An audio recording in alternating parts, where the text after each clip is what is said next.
Hello everyone, once again welcome to the session of Brain Lab Techies. In this video, we will be learning complete data analysis within 2 hours. In this video, we will be covering NumPy, Pandas, all the visualization libraries that we are having for the data analysis. All those things we will be covering. So this video will be very long. So approximately it will take 2 hours like that.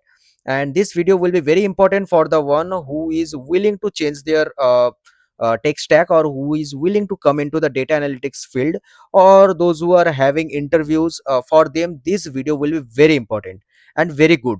I am covering the entire EDA, entire data analysis within 2 hours, and that through within with the help of live examples.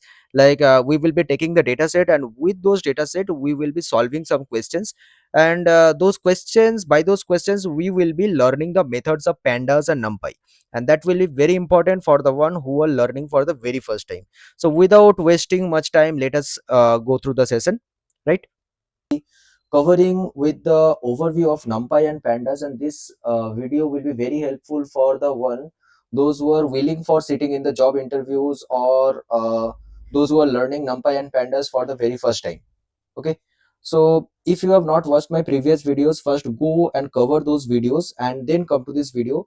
I will be attaching the link for the previous videos in the description box. Just go through it and then come to this video. Fine.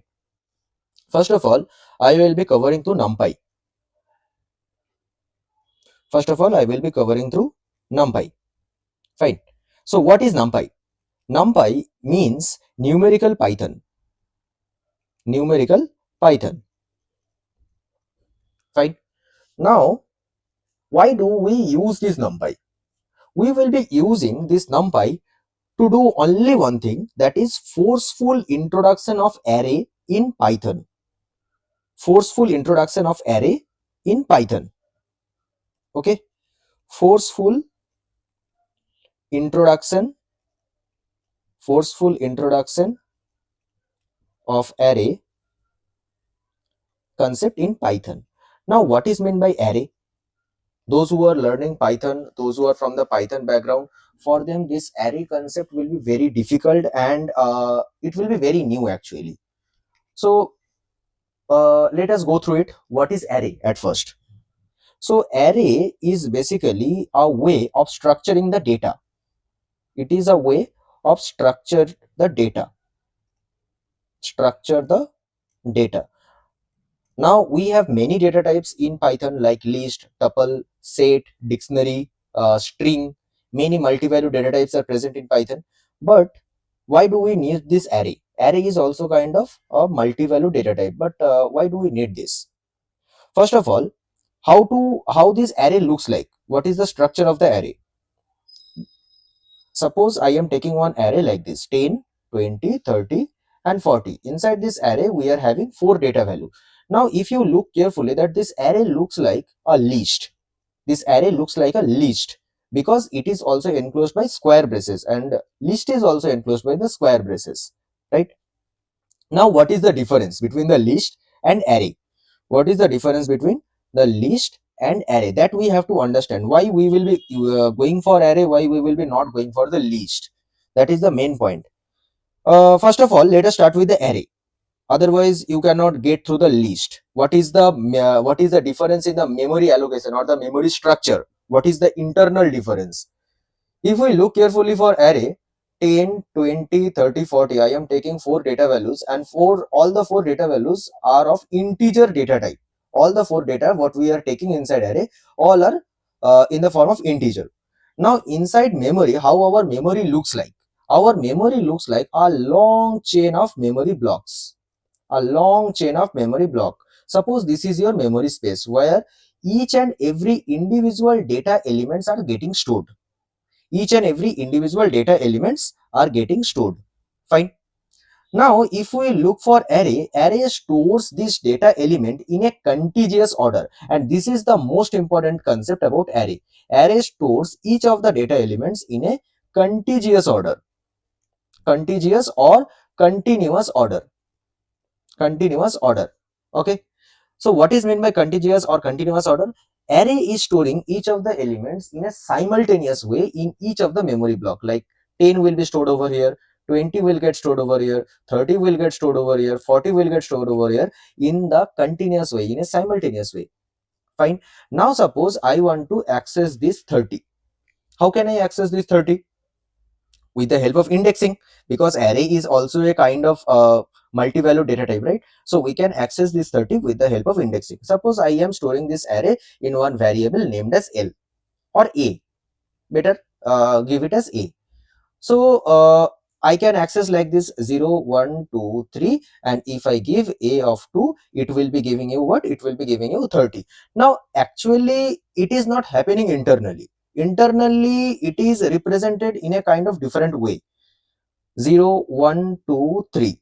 Okay, and what I have said that each of the elements are of integer data type. And what is the size of integer? The size of integer is what? 4 bytes. 4 bytes. Okay, now each of the memory block, definitely it will be having one memory address. Suppose it is starting with 100, and as because one block is taking 4 byte, so the next block obviously it will be 104, very next byte will be 108, very next byte will be 112, like this it will go on. Now suppose I want to access this 30, right? How can I access it? With the help of indexing. Now actually inside the memory it is not happened like this. Inside memory what happens? Suppose I am giving a of 2, it is taking as like this: memory, not memory, base address plus index number, into size of int, size of int. What is the base address? Base address means from where we are storing, from where we have started our array. Like in this case, from where we are starting our array? From 10. And what is the address of 10? That is 100. Fine. What will be the index number? The index number we have taken as 2, as because we want to access 30. And what is the size of int? The size of the int is 4 bytes. So 100 plus 2 into 4 is 8. That is 108. And in the 108 position, which value is there? That is 30. That is 30. And how can I access all the elements? With the help of the index number, but with a different method. So this is the method how we are accessing each elements inside the array. Fine. Now coming for list. List doesn't work like this. What happens inside list? Suppose I am taking one list like this: 10, 20, 30, 40. Fine. And it will also get stored in the memory location, in the long chain of memory block. Suppose it is the long chain of memory block.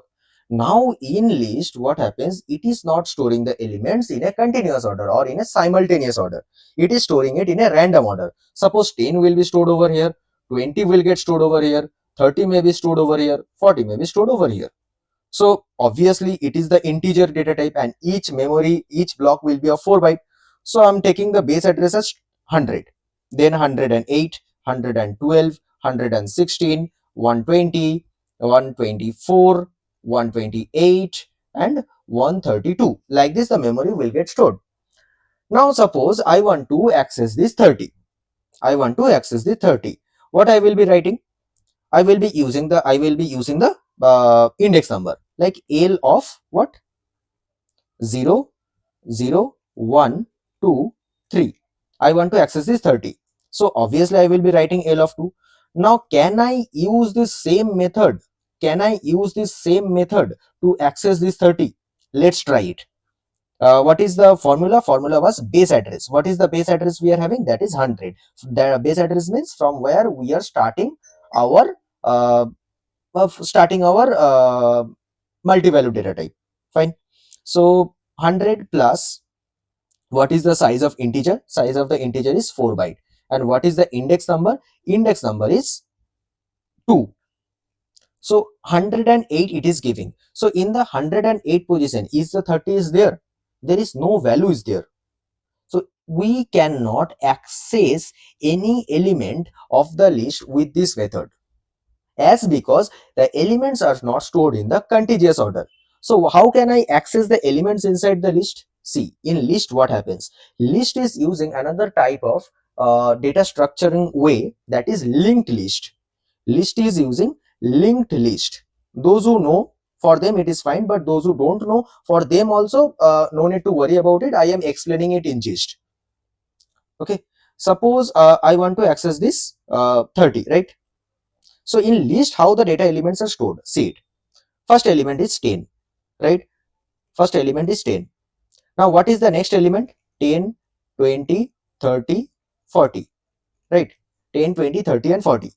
Now if we just compare to this memory allocation, 10 is stored in 100 place, 20 is stored in the 116 place, 30 is stored in 112th place, and 40 is stored in 132th place. Fine. Now, what 10 will be storing, when I will be storing the 10 in memory, it will be storing the address of 20 in it. It will be storing the address of 20 in it. What is the address of 20? That is 116. So it will be storing 116 over here. Is there any previous value before 10? There is no previous value before 10. So before 10, it will be storing null. And this entire thing is one node. So inside one node, it will be storing the data value, the address of the previous data, and address of the upcoming data. It will be storing the address of the previous data as well as the address of the upcoming data, so that it can access the upcoming data. Now what is the next data? Next data is 20. So 20 is stored. So what 20 will be storing? 20 will be storing the address of 10. What is the address of 10? Address of 10 is 100. And what is the upcoming value for 20? That is 30. What is the address of 30? That is 112. It will be storing the address of 112. Now like this, every elements are getting stored. Each and every elements are getting stored. Now in this way, we will be accessing each and every elements inside this list. Now just think one thing, that inside array we are storing every elements in a contiguous order, and that is why we can access elements very easily by using this formula, by using this method. But in list we cannot use like this. We cannot use that method. Rather than we will be using the linked list. Now in array it will be very fast, obviously. And the second thing is, it is consuming less memory. Just think about list. For storing one element, it is taking almost 2.5x of the memory. Now in this era, when we are generating almost 1 to 2 GB of data in each and every minute, right? And we are doing the big data handling. Now in this era, so much of memory is getting generated with list. We are increasing the memory with list, and that is why we are introducing array. With array, what are the things we are doing? With array, we are decreasing the memory space. We are decreasing the space complexity. Space complexity. And if the space it is taking, if it is taking less space, obviously the time complexity will be less. Obviously, the time complexity will also be less. If the time complexity will be less, then what will happen? Data processing will be faster. Data processing will be faster. Just see for the list, it is taking almost 2.5x more memory to store 4 values, right? What, how much data it is taking for array? 4 into 4, that is only 16 bytes of memory it is taking for array. But just check for list, it is storing one value over here, one value over here, one value over here, just for storing one data value. So how much more it is taking, right? And that is why we will be going for this NumPy concept. Now I guess it will be clear for you that why we will be going for NumPy. NumPy is just a framework in Python by which we will be forcefully creating array data structure in, or we will be forcefully introducing array data structure in Python. Fine. Okay, so now let us move on to Colab, and let's watch this NumPy in a more practical way. As because if I write NumPy in OneNote, that will be not very realistic, not very practical way to understand NumPy. Okay, so how a list looks like? See, the list is looking like this: 10, 20, 30, 40. If I take this list, what will happen? This list will getting executed, and if I run it, it will be giving you just, it will be just returning you this list. Now if I go for the NumPy array, if I go for the NumPy array, first thing what you have to do is you have to import NumPy, as because it is not coming in your default Python version. You have to import it. You have to import it. For importing, what you will be doing? Import NumPy as NP. So what is NP? NP is just the alias you are giving for NumPy. It is just the nickname you are giving to NumPy. Fine. By which you will be using NumPy this, because you will be using this NumPy word multiple time in your entire curriculum. Whatever you will be doing, whether you will be going for data analysis or machine learning, whatever you will be doing, you will be using this NumPy word multiple time. So as because you don't want to use this NumPy word, this 5-lettered word multiple time, what you will be giving? You will be giving one nickname to it. I hope you know it. So now how to create a NumPy array? For creating a NumPy array, you will be using like this: np.array, np.array, and under it you will be just giving one parenthesis and one square braces, and inside it you will be just putting all your data values. I am taking 1, 2, 3, 4, 5. Fine. Now see, this array is executed and your array is forcefully created in Python under square braces. Now there is one difference, that is inside list it is directly coming in square braces, right? But in array it is not coming directly in square braces, rather than it is mentioned as array, which is enclosed by these parentheses, and then it is enclosed by the square braces. Now this is the difference. This is the only structural difference between the list and array. And if I go for the like architectural difference, I have already explained you over OneNote, right? Now I want to store this array in one variable. How can I store it? Simple, just how we use list, how we store list. Arr, I am taking one variable, arr is equals to np dot array, and inside it you will be just writing the same thing: 10, 20, 30, 40, 50. So inside arr variable you have stored this array. Fine. Now you can execute it. So NumPy is what? Why we will be going for NumPy? NumPy is faster. It is taking less memory. It is like with Python we can with the NumPy we can do more mathematical operations, and most importantly it is the backbone for machine learning. Why? Why? Because in machine learning everything will be calculated in the form of matrix, in the form of vectors and matrix, right? And for matrix calculation, matrix multiplication or addition, or whatever the operations we will be doing, that will be done in the form of matrix only.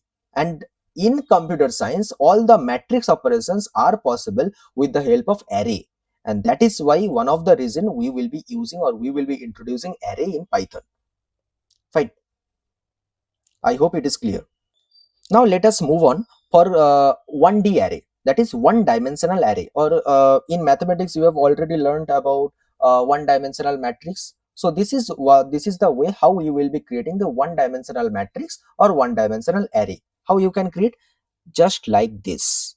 This is the way how you can create this 1D array. If you just run arr, it is giving the output in one row, in only one row, and it is only the one dimensional array. Now suppose you want to create the 2D array. What you will be doing?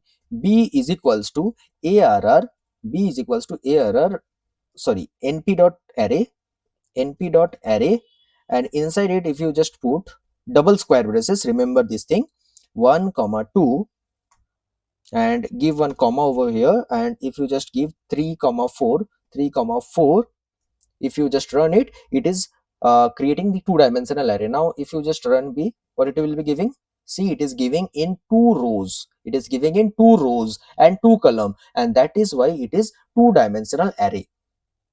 Fine. And we will be covering those things which will be really essential for doing your data analytical stuffs and the machine learning. We will be only covering or going through all those methods. And there is one more important thing about NumPy, that is we will be going through many methods of NumPy, but in NumPy method there is one specialty, that we will not use this open close parenthesis. Like for taking one method, whether it is an inbuilt method or a user defined method, whatever it is, we normally how do we create method? by using this open close parenthesis, but in NumPy methods we will not use any open close parenthesis. Fine. Now suppose I want to create a matrix for zeros. I want to create a matrix for 0. What I will be writing, see, np dot zeros. I will be taking one method np dot zeros. Okay. And suppose inside it I want to create one matrix. I want to create one array. How I will be writing? See, 3 comma 4. If I just write what it is giving me a matrix with 3 rows and 4 columns. It is giving me a matrix of 0 with 3 rows and 4 columns, and this is how we will be creating a 0 matrix. Fine. Suppose we want to create a matrix of only 1. How I will be creating? See, np dot ones, and these things will be really essential. Np dot zeros, np dot methods, np dot ones, these methods will be really essential for your machine learning journey. Okay, so remember this thing very carefully, learn these things very carefully. Okay, 2 comma 3. Now see, it will be creating one matrix with 2 rows and 3 columns, and every data values are containing 1. Now suppose I want to create one identity matrix. I want to create one identity matrix. I will be using one method np.i. np.i. Okay, so I'm just passing 3 over here. See, it is giving one identity matrix of 3 rows and 3 columns. 3 rows and 3 columns. So it is creating one identity matrix. Now suppose I am using one another method, arrange. I want to create what I want to create. I want to generate values in between 1 to 10. I want to generate values in between 1 to 10. What I will be doing? np.arange. np.arange, and I will be giving a comma 1 comma 11. So it will be generating all the values between 1 to 10. So 11 is excluded. It is giving me, it will be generating the values between 1 to 10. 11 will be excluded. Now let's run it. See, it is generating the values between 1 to 10. Fine. Now suppose how can I use arrange method in multiple way? How can I use arrange method in multiple way? Suppose I want to generate all the even numbers in between 2 to 20. Let's assume in between 2 to 20 I want to generate all the even numbers. What I will be writing? np dot arange, and I will be passing from where I want to start our generating numbers. 2. Okay, from 2 I want to generate 2 to 20, I am saying. So obviously the last digit will be excluding. What I will be writing? So 21. And I want to print values in alternate ways. 2, then 4, then 6. So I am skipping 1 values in between. So that is why I will be giving the third argument, that is the updation step. So what will be the updation step? Updation step will be 2. That how many steps we are moving ahead. So how many steps we are skipping? We are stepping 2 steps ahead, and that is why we are giving the updation step as 2. See, it is generating all the values in between 2 to 20, which are even numbers. Fine. Now suppose I want to create linearly spaced numbers. I want to create linearly spaced numbers. What is linearly spaced numbers? Suppose in between 0 to 100, you want to generate 5 numbers which will be in equal interval. In between 0 to 100, you want to generate the numbers which will be in equal interval. What you will be doing? You will be using one method, that is linspace. np dot linspace. np dot linspace. And here you want to generate 5 numbers in between 0 to 100. 0 comma 100. And you want to generate 5 numbers, right? So you will be writing 5. See, it is generating 5 numbers: 0, 25, 50, 75 and 100, and every numbers are at equal interval. Suppose in place of 5 you are giving something different like 7, so it will be obviously giving some decimal values. See, it is giving the values at every fixed intervals, at a regular interval, right? Now there is one important method, that is set. It is very important for the data analysis. In the perspective of data analysis, this shape method is very important. Suppose you are having one two-dimensional array or two-dimensional matrix, or you are having one data set which is having 2 rows. Let's assume this matrix as data set. So ARR, let's create one data set, or let's create one matrix.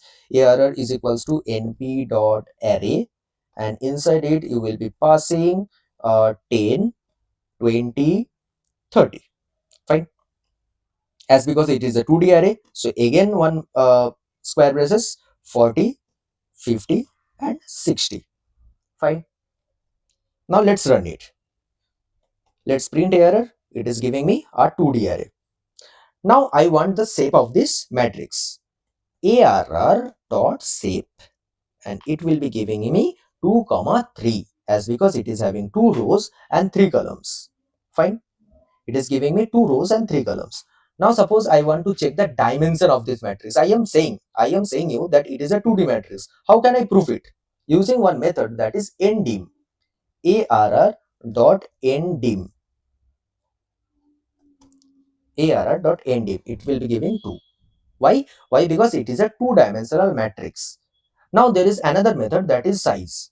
How many data elements or how many data points are present in this entire matrix? In this entire matrix, how many data values are present? ARR dot size. ARR dot size. What it will be giving? It will be giving 6. How many data elements are present? Because 1, 2, 3, 4, 5, 6. 6 data elements are present. Fine. Now suppose you want to check the data type. ARR dot D type. What it will be giving? It will be giving int 64. Why it is giving int 64? Because all the values inside this array are of integer data type. Are of integer data type. Now suppose you want to access this 50. You want to access this 50. How can you access it? You can access this data element with the help of indexing.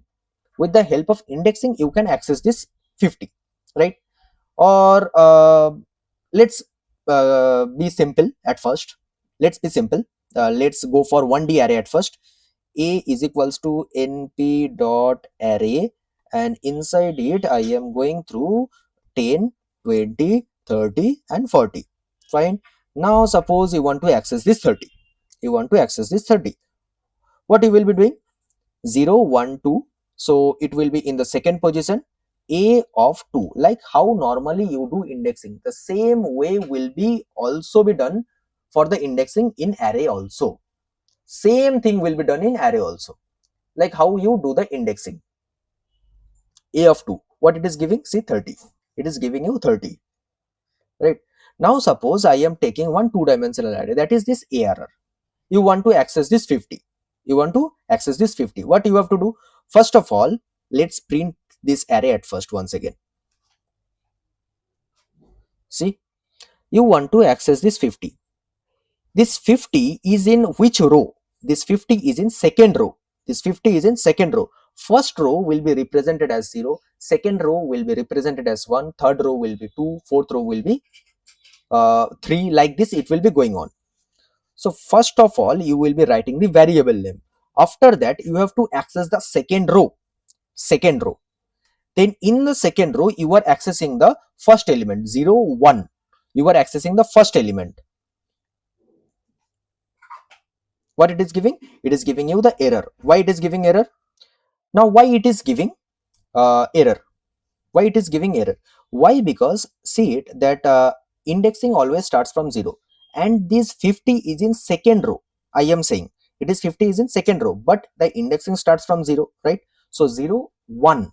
So it will be 1 instead of 0. It will be 1 instead of 0. So 1 comma 1 1, if you will be writing, then it will be giving 50. See, now it is giving 50. Like the same way how you have done the slicing is also will slicing will be also applied in array, in the NumPy array. Like the same way you have gone for the multi-value data types also. Fine. Okay, so now suppose you want to generate random numbers, 5 random numbers. Okay, you want to generate 5 random numbers. Np dot random, there is one method known as random. Okay, np dot random dot rand, and here you will be passing 5, and if you will be passing 5, it will be generating 5 random numbers, and every time you will be running this thing, it will be generating new numbers. Just check this number 0.99, 0.94.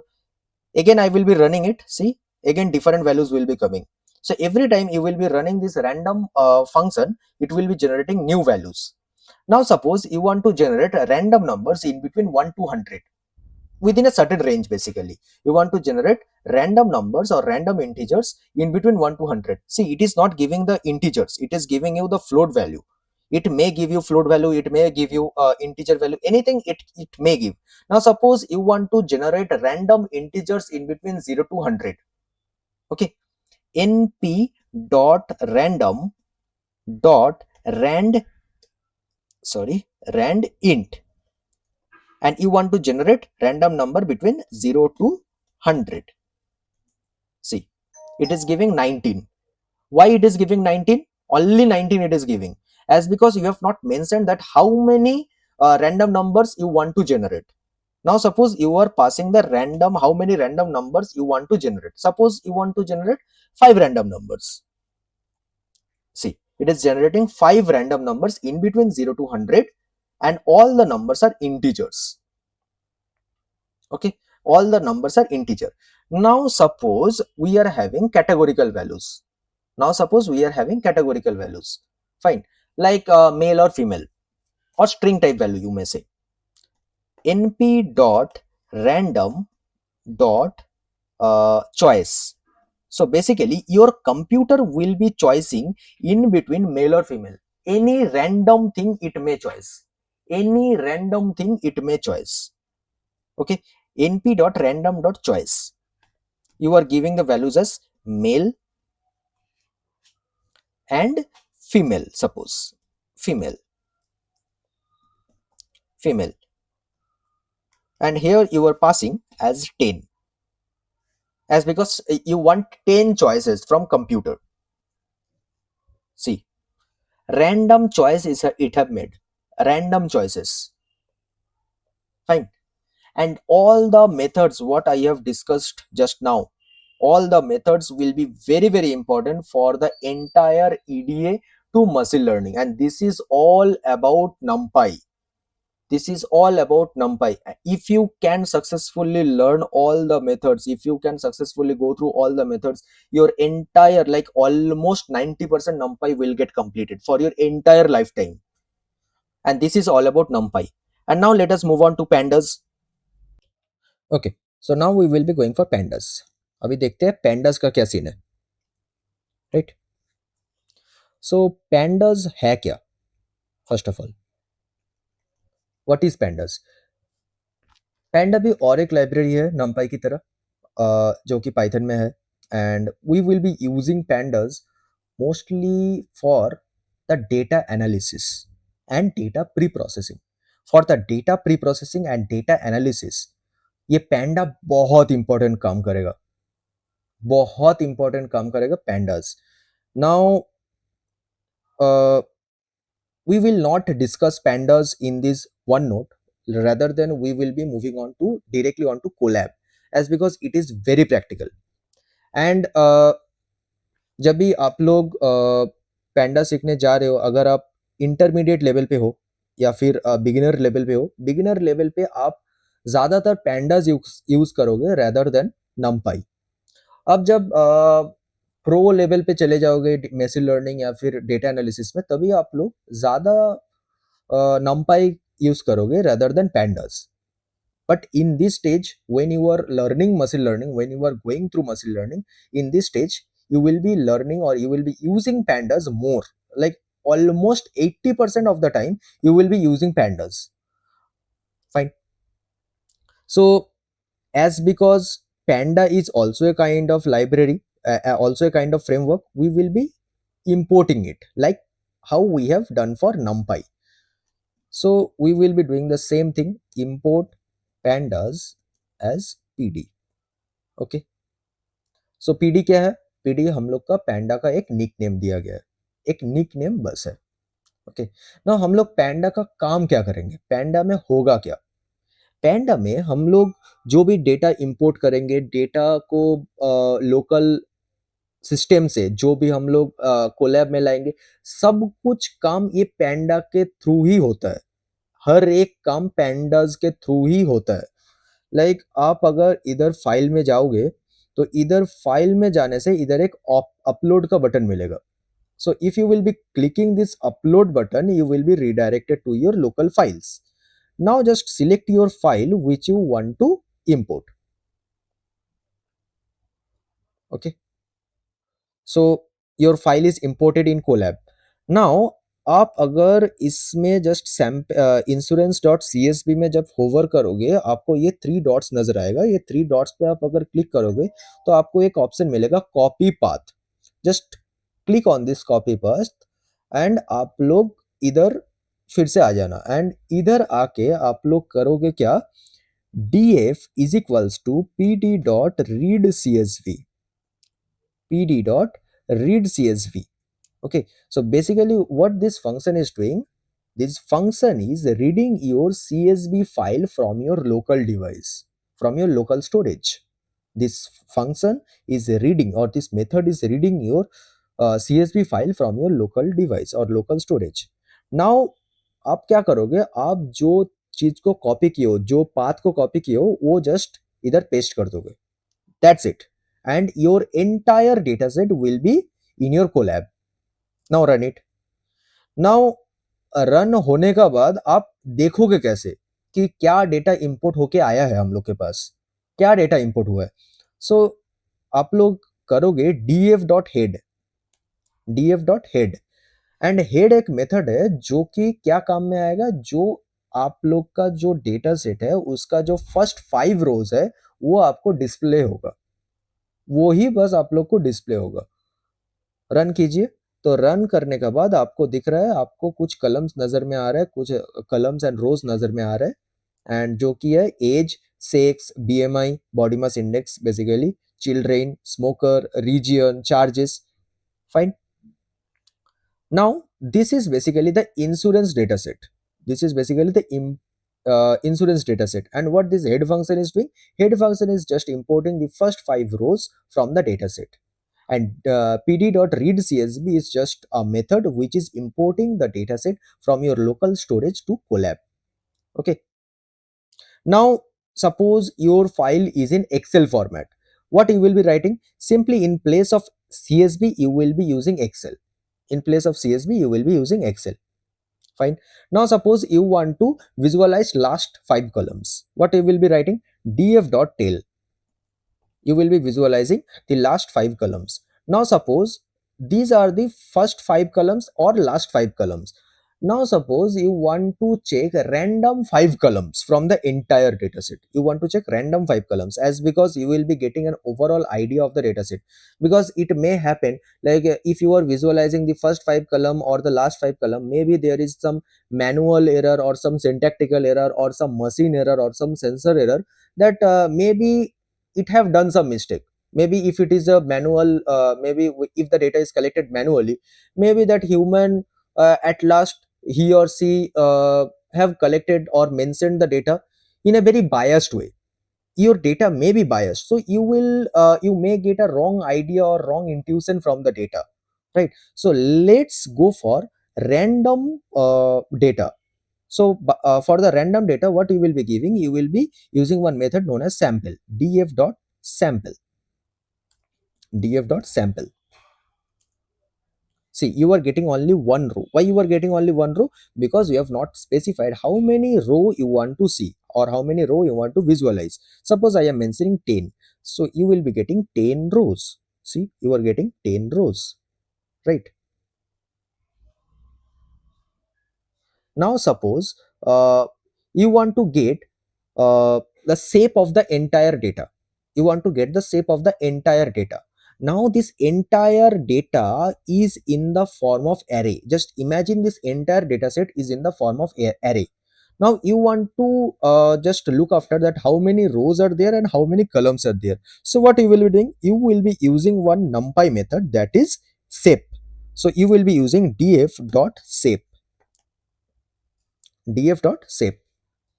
See, now one thing I forgot to say, that is when the dataset is being imported to your Colab using Pandas, now your dataset is acting as a data frame. It is not a data set anymore, it is acting as a data frame, and that is why I have named this variable named as a df. Df stands for data frame. Okay, you can give any name, but it is a standardized way how we normally name a data set or a data frame. Fine. Now suppose after you got the idea or the local intuition of the entire data set, you just want to get the information about the entire data set, that what is the age, how many non null columns are there, how many columns are there, or null rows are there. You want to just visualize it. What you will be using? You will be using one method known as info, df.info. Okay, by this you will be getting all the informations. See, how many non-null columns are there, what is the count of it, what is the data type of each and every individual columns. You are getting everything. Now suppose you want to get the statistical summary, like what will be the average age, what is the maximum number of like what is the maximum number of people who are from male or female, like based on the gender you can visualize, based on the BMI you can visualize, everything you want to visualize in a statistical way. So basically you want to get the statistical summary. What you will be doing? You will be using one method known as describe, df dot describe. Okay, now the describe method will be giving you the statistical summary. See, it is giving you the statistical summary like age, what is the mean, what is the average age, what is the standardization, what is the minimum age, what is the 25th percentile, everything it is giving in a statistical way. Now describe function and info function is very useful. Why? Because from this you can get to know that how many non-null columns or how many null columns are there in your entire data set. Fine. Now suppose you want to visualize that if there is any null values present in your dataset or not, exactly like in exact number you want to find. What you will be doing? You will be using one method df dot is null. Is null is basically checking if there is any null values present, dot sum. It will be summing all the null values for each and every individual columns. Now it is giving all 0. Why it is giving 0? Because there is no null value present in your entire dataset. Fine. Now suppose here I have used this shape method, and using this shape method you get to know that you are having 1338 rows, 1338 data, individual data you are having with 7 columns. Now suppose you want only first 10 columns or first 20 columns. Fine. So basically you are selecting some specific portion of the row, some specific portion of the data set. What you will be doing? You will be selecting some rows. So for selecting the rows, you are having one method known as ilock, df.ilock. So what is ilock? Ilock means indexed based location. Okay, and here you are passing 0. Suppose here you are passing 0. So when you are passing 0, it will only give you the first row, it will only return you the first row. Suppose you want to get the value, suppose you want to get the value of first 5 rows, so 0 1 2 3 4, 0 1 2 3 4, you want to get these 5 values. What you will be doing? You will be using this thing df.ilock, and here you will be passing the starting index. What is the starting index? That is 0. What is the ending index? That is 4. But the ending index is excluding. As because the ending index is excluding, you will be passing 5 over here. Now it will be giving you all the rows from 0 to 4. See, it is giving you all the rows from 0 to 4, and in this way you can actually select a specific portion of your entire data set and you can work on that. You can do whatever you want with that. Okay, now suppose you want to select a specific portion of the row and specific portion of the columns as well. A specific portion of the columns also you can select. Okay, so what you can do? df.ilock, and here you can pass 0 to 5. Like you want to just only select 0 1 2 3 4, these 5 rows you want to select, and you want to select 0 1 2 3 4, that is up to smoker you want to select, up to smoker you want to select. So what you will be passing? 0 to 5 again. See, it is giving you all the values up to smoker, age to smoker, and 0 to 4. 5 rows and 5 columns it is giving. Now let us move on for LOC, that is label based indexing. Label based indexing, that is you can use the column names or the feature names. Column names are also known as the feature names. Remember this thing, this term will be very important when you will be going for the machine learning. In machine learning, we will not use the word column name, we will use features, okay, or variable names. Fine. So in label based indexing, what you can do, in label based indexing, you can use this thing, df.loc. Fine. Df.loc you are passing, and suppose you are passing up to 10, and here you are passing, suppose age you are passing, and suppose you are passing bmi, you are passing bmi, and you are passing smoker, you are passing smoker. Same, okay, here. And remember one thing, that everything is case sensitive, everything is case sensitive, whatever you will be writing, everything is case sensitive. It will give one error, yeah, it will give one error. Rather than what you can do is this, still it will give the error. Okay, wait, see, as because I forgot to give the square braces.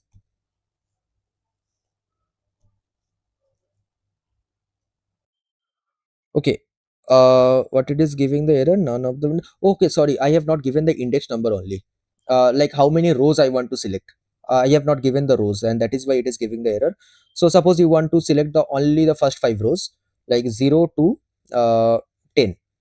Okay, 0 to 10, like only 10 rows you want to select and put a comma, and after that you just mention all the columns, all the column names which you want to include in your data set, on which you want to perform the operations. Now just press shift enter. See, it is giving you first 10 values, but with the columns of age, bmi, and smoker only, as because you have used only the label names. So you can select the data set with the basis of index number and with the basis of labels, anything you can use. Fine. Now suppose you want to rename, now suppose you want to rename, suppose this age column is there, okay, this age column is there, or this sex column is there. This sex column is, you want to replace this sex column with gender, you want to replace this sex column with gender. What you will be doing, uh, df dot rename. This rename is another method which is used for renaming your columns. Here you will be just using this name as columns is equals to, and here you will be passing curly braces. Inside the curly braces you will be writing which column you want, which column name you want to change. So you will be passing sex over here, and what is the new value, give the new value over here. The new value is what, new value is suppose gender. Okay, gender. Fine. Now if you just run it, columns, fine. Now if I run it, mm, okay, sorry, you have to give not is equals to, you have to give colon. It is in the form of dictionary, it is taking the dictionary. Yeah, now it is giving, see, age is replaced, and instead of age it is giving, sorry, instead of sex it is giving gender, right? Your column name is changed. Now suppose you want to drop one column, you want to drop one column, suppose you want to drop the region. Suppose you want to drop the region, what you will be writing, you will be using one method, df dot drop, and here you will be passing that column name, columns, columns, columns, and inside it you will be passing that column name in list, only in list, region, yeah, in small case, region. Now press enter. Now see, the region column is vanished, the region column is vanished. Even you can drop one row as well, you can drop one row as well, you can give, just give the index number and it will drop that row. Suppose you want to drop that zeroth row, you want to drop the zeroth row, what you can write, you can just simply write, instead of columns is equals to region, you will be simply writing index is equals to 0. That specific row will get deleted. See, now the zeroth row is vanished. Fine, zeroth row is vanished. Now suppose here you don't have any such things, that where you are having null values.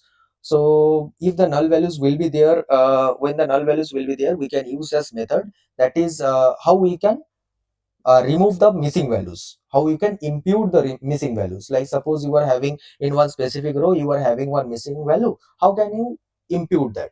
Now you guys will be asking that, sir, why do we have to replace the missing value? Why do we have to impute the missing value? The reason is very simple. That is, in machine learning, what happens that machine learning algorithms doesn't work at all whenever you will be having any missing value. The algorithm will stop then and there itself. The execution will not work at all. So you have to make sure that your entire data set is fully complete.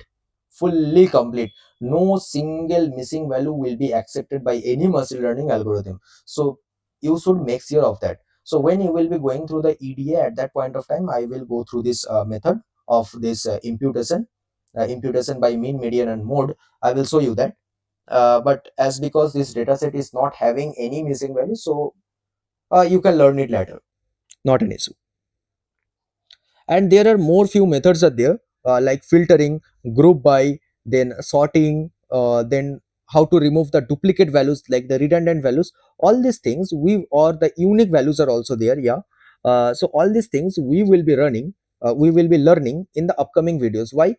Because we should learn these things as per me, uh, like, because I am giving training for a lot of years, so that's why I am saying with my experience that students often confuse if they are learning these unique values in a very consistent way. So better you should learn in a project basis, like when you will be doing the project based on the questions, you will be learning all these things. With the questions we will be solving those things, we will be learning new things, and we will be solving the questions as well. Okay, so that's it all about the pandas. This is the basic of panda I have given, basic syntax, basic methods of pandas I have said in this video. Fine, we will directly start in our Colab, and in this video we will also go through the Seaborn and why Seaborn is essential for us. Fine. Now, before starting with the data set and all, let me give you one brief introduction. Let me tell one brief introduction about the Seaborn. So, why Seaborn is essential? See, Seaborn is one visualization library which is available in Python, which is used for making all the visual plots and data charts in our Colab. Now, why these things are essential? See, whenever you will be doing the data analysis, you will be preparing some report, you will be going through some codes in Colab. Now, whatever you are getting, whatever the outcomes you are getting, whatever you are understanding from the data set, like whatever like ideologies you are getting from the data set, or whatever intuitions you are getting from the data set, you have to convey to your managers who may be from the non-tech background or who may be from the tech background, whatever. But you have to give the presentation on what you are understanding from the data set. But suppose in some point of time you are not getting all those kinds of report directly, like to the points you are not getting, you are getting by some codes. How can you show them? Because maybe they belong from tech background, maybe they belong from non-tech background, they cannot understand your Python codes, all those Python codes. So you have to show them some visual representation, like some bar plots, some box plots, some histogram plots, all these things you have to show them, right? So for making all those things based on your data set, based on your analysis, based on your analytical reports, you need this Seaborn. Now you can use the Matplotlib as well. Someone will be commenting down that sir, why you are not using the Matplotlib? See, Matplotlib also we can use, but with Matplotlib, the number of lines of instructions will get a bit high. Yeah, but using Matplotlib, things are very customizable. But Seaborn, I think Seaborn is much easier in the beginner level as well as in the advanced level as well.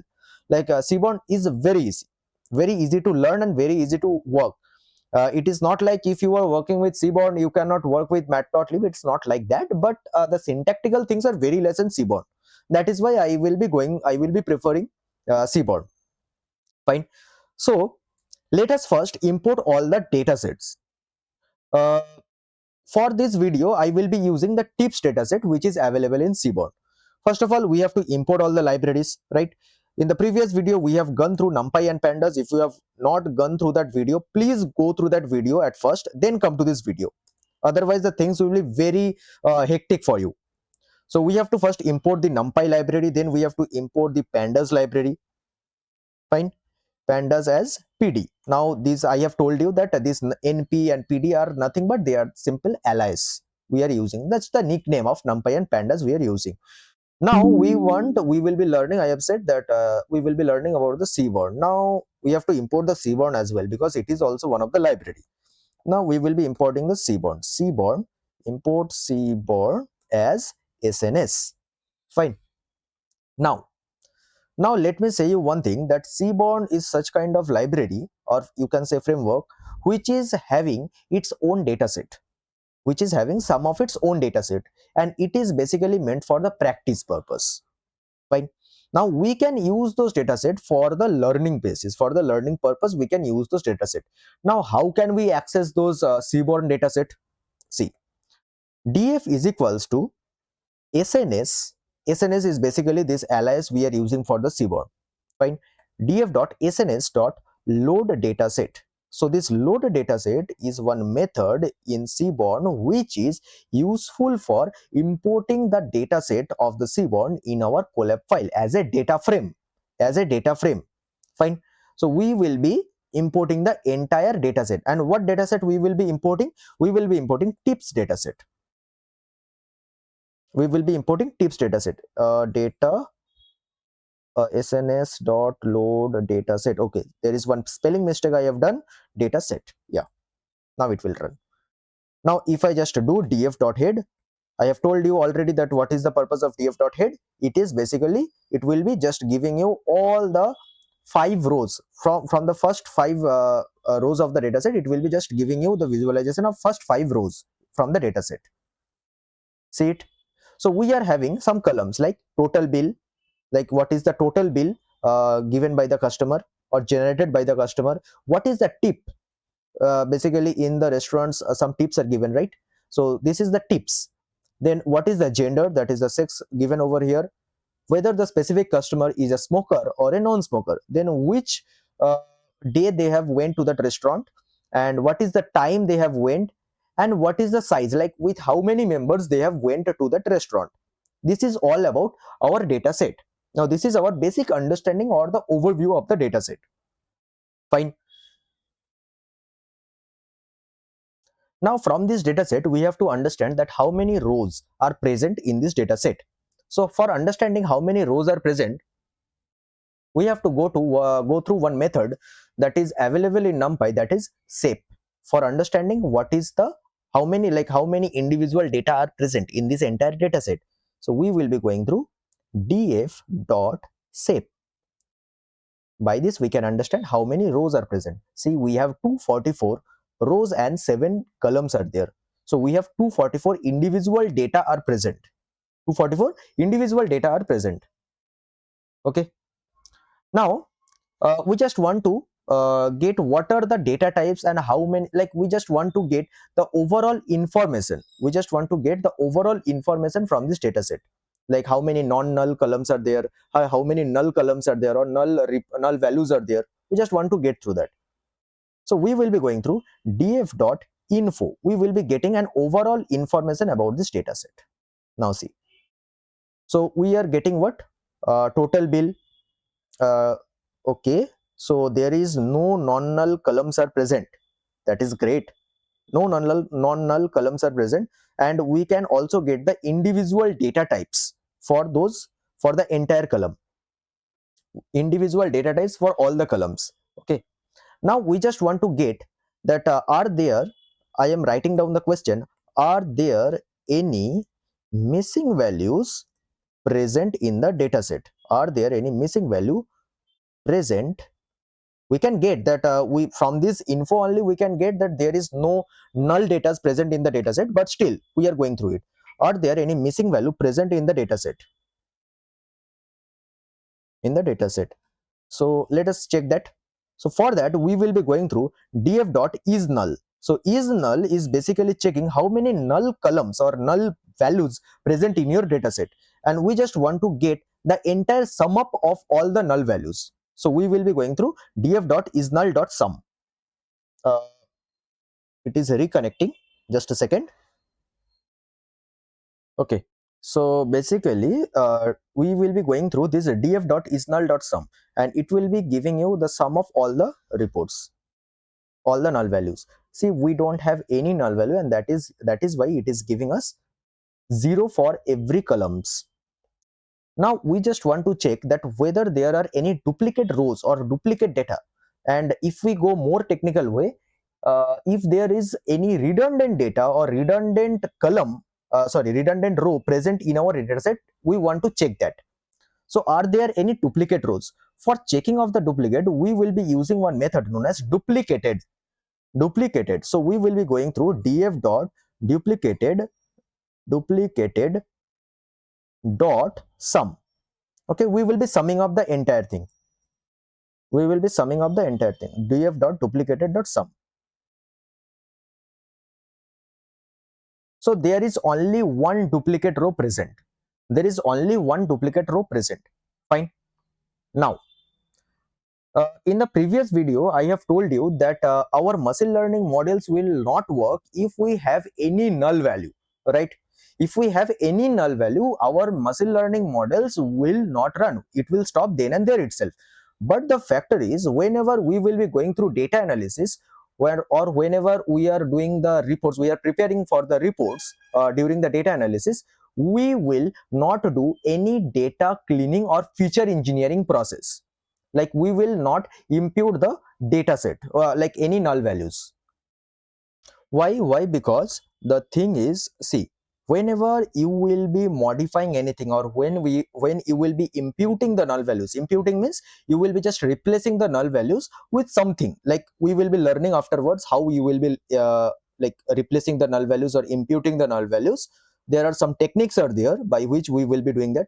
But or you will be removing the duplicate rows. You should not do all these things. Why you should not do? Because whenever you will be preparing those analytical reports or MIS for some companies or for some organization or for your own job, uh, it will be a case of data tampering. Like, if you do before preparing the MIS, if you just impute the null values before preparing all those analytical reports, it will be a case of data tampering. You are just playing with the raw data. So that is why I am saying that you should not, note it down carefully, you should not do any kind of feature engineering techniques before you prepare your analytical reports. Fine. Now, we have seen how to get the duplicate rows in our entire dataset, from our entire dataset. Now, what will be our numerical summary of the entire dataset? What will be our numerical summary? So we can get the numerical summary using the method of describe. df.describe. See, we are getting the numerical summary, like individual count, mean, standard deviation, minimum, maximum, everything we are getting from this. Okay. Now let's get one simple idea about the EDA. What is EDA? EDA means exploratory data analysis, and this is done by the data analyst. Data analysts are doing what? They are understanding the psychology and the mentality of the dataset. They are going deep down through the datasets. Before they start analyzing any data, they observe the dataset at first. So you have to observe the dataset before touching your computers. Before touching your keyboard, before touching your mouse, you should observe your entire dataset for at least 1 to 2 hours, and then we should go on for the EDA techniques. And what all things you will be observing, everything will be based on your intuition. Fine. Now we will be learning EDA today with the help of univariate and bivariate and multivariate analysis. Okay. Now, what is meant by univariate analysis? First of all, let us start with that. What is univariate analysis? Let us start with this. Univariate analysis. So what is meant by univariate analysis? So univariate analysis is a process of analyzing one variable at a time. Like, you will be analyzing a single column at a time, only single column, whatever the column it is, you will be analyzing only one column. Okay. Now, after you analyze, you will have to go through each data type. You will have to analyze whether it is categorical data or numerical data, whatever it is, you have to analyze through it. Okay. Now, as we will be moving ahead, we will be understanding each and every concept deeply by solving one questions, so that you can get the proper idea of each and every techniques. Okay, so I have told you about the univariate analysis. Now, based on this data set, we will be doing all those univariate analysis. Now let us first do one thing. Let us do this head method once again to visualize this entire data set again. So what are the columns we are having? This 7 columns we are having: total bill, tip, sex, smoker, daytime, size. Okay, now univariate analysis, what does it mean by? We will be analyzing only one column or one variable at a time. Now I am giving you one example from this data set. Suppose I am asking you which gender has more customers. Which gender has more customers? Now see, just check it down that we are analyzing only one column, that I want to figure it out that how many genders, like which gender from this sex column is more, like whether female is more or male are more. Like in some specific restaurant, I want to analyze whether female customers are more or male customers are more. I want to analyze this. So for this, what we will be going through, we will be going through one technique. See, I am writing down the question at first. We will be analyzing the gender column at first. We will be analyzing the gender column, as because we are doing the univariate analysis, we will be doing it. I just want to figure it out that how many male customers are there and how many female customers are there. So for this, we will be having one method known as value counts. You can see that this AI is also giving this thing. Whatever, don't look at it. Just write your own code. df undercode, just write it down, sex dot value counts. Value counts. Okay. So with this, you will be getting the exact number that how many male customers are there and how many female customers are there. So you can include this thing in your analytical report. Now, see, you have got the report, that is fine. You have got the exact value, exact figures you have got, that is very fine. But you cannot give this kind of thing in your report, or you cannot show this kind of thing in your report. What you have to show? You have to show the visualization charts. You have to show the visualization chart. So for this, you will have to use something, that is, we will be using sns dot count plot. We will be using sns dot count plot, and here we will be going through like data is equals to df. Like first of all, you have to give the data. First of all, you have to give the data, and where the data is stored, the data is stored with the name of df. You have to give the entire data set at first. Then you have to give the x variable. You have to give the x variable, as because you don't have to give the y variable. Y variable will be your count. Y will be your count, and it will be taken automatically, as because you are using the count plot, it will be taken automatically. X column will be sex. X column will be your sex. Now just run it down. Just see the chart. See, you are getting the visualization report. Now this count plot is one method which is available in your Seaborn framework. Okay. Now you can got it down that how you will be doing the univariate analysis. Now let us move on for the next question. Let us solve more questions so that you can understand more about the univariate analysis. Now from this data set, I want to figure out that are most customers smokers or non-smokers. We want to analyze that most customers are smokers or they are non-smokers. So for that, again, we will be writing same kind of things, same kind of command we will be giving, df, and under it you will be writing smoker. Mention one thing that everything are case sensitive. Okay, note it down carefully. Everything are case sensitive. Value counts. COUNTS. Okay. Now check it down. Okay, so the most of the customers are non-smokers. From here you can get it down that most of the customers are non-smokers. Fine. Now you have to visualize it as well.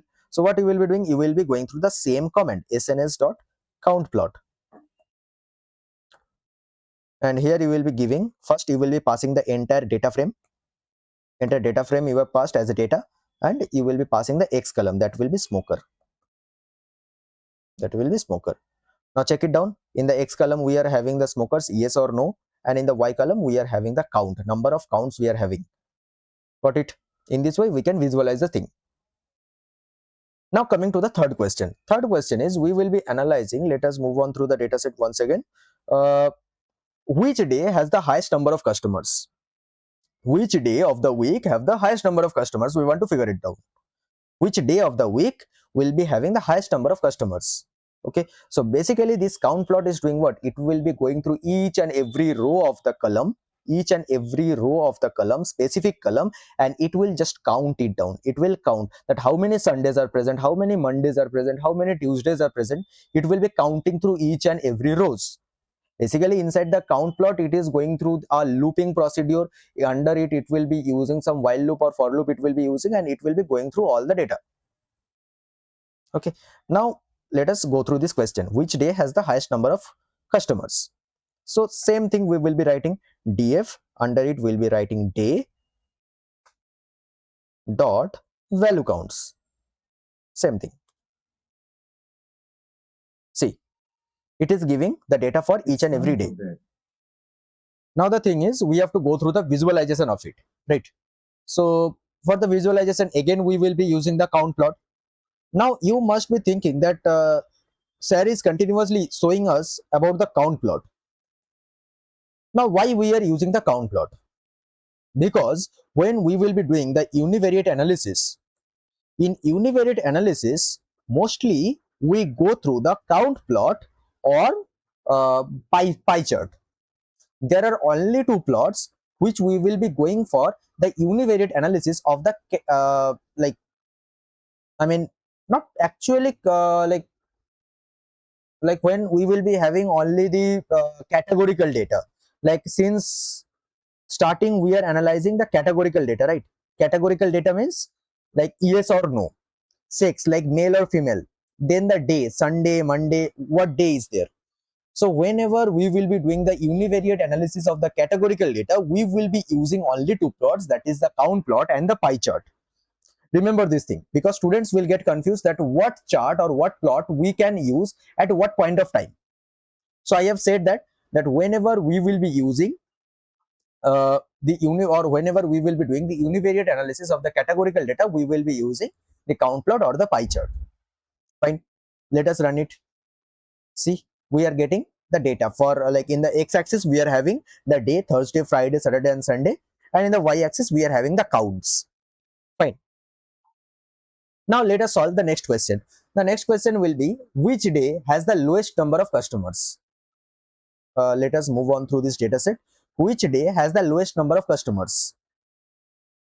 See, which day have the lowest number of customers? Obviously by this graph only we can say that Friday is the day which is having the lowest number of customer. Friday is the day which is having the lowest number of customer. Now with the help of this value count, we are getting all records for all the days, like Saturday, Sunday, Thursday and Friday. We are getting the records for all the days. Now we want the exact figure Friday. We want the exact figure of the day on which we are having the lowest number of customers. Fine. For that, what we will be doing, df dot value counts, and then we will be doing dot mean. We will be doing dot mean. We are finding the minimum value. Sorry, df dot value, wait, not df dot value count, actually df, here we will be passing the day dot value counts, and here we will be passing the minimum. See, 19 it is giving. So which is the day? Friday is the day which is having the lowest number of customers. Or here you can pass idx mean. It is giving Friday. Okay, now if you want the exact weekday, you have to give idx mean. Now you can go for the visualization as well with the same way how I have shown. Now let us again move on through the data set. In the data set, the next question we can solve is, do more customers visit during lunch or dinner? We want to analyze the time. Now we can analyze the time as well. Do more customers are visiting during the lunch or the dinner time? What we will be doing, df time we will be passing dot value counts.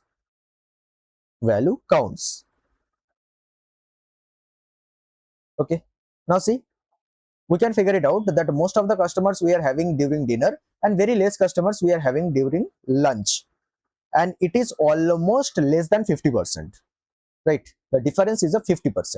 Now we can do the same way of visualization using the count plot for this question as well.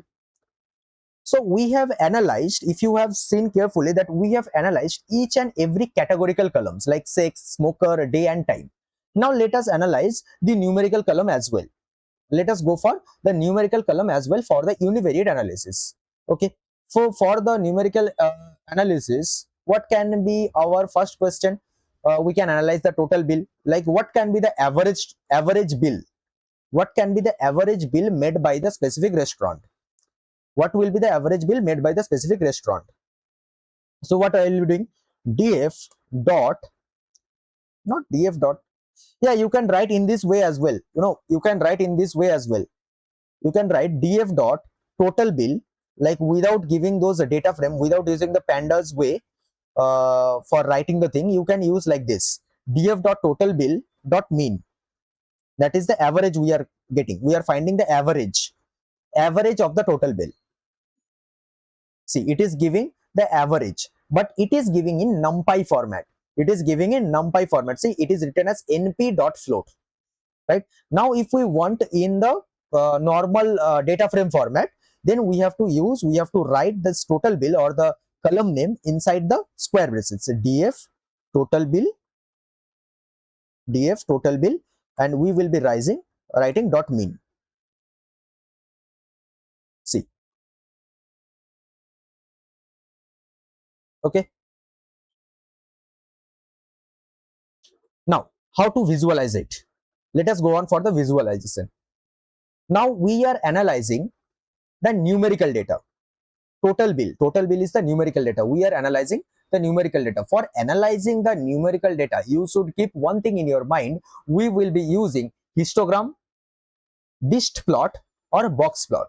Histogram, I am writing it down. For numerical analysis,